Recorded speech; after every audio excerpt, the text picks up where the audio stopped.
Hello! In this video I will show you how to install Chat GPT widget on TCL 40R.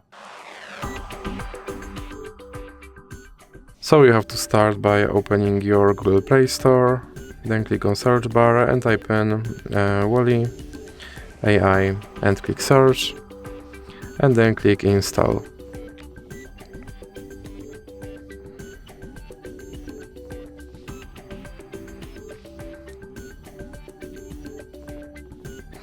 Now you can click open and then click on this button to skip your introduction and click not now, and then click open permissions and select AI assistant and click here to allow this app to display over other apps, and then you can go back and go back again and click start.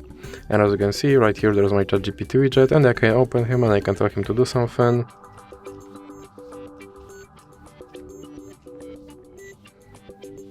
And as you can see, he responded, and if you want to remove him from your screen, simply drag him into the X icon in the middle.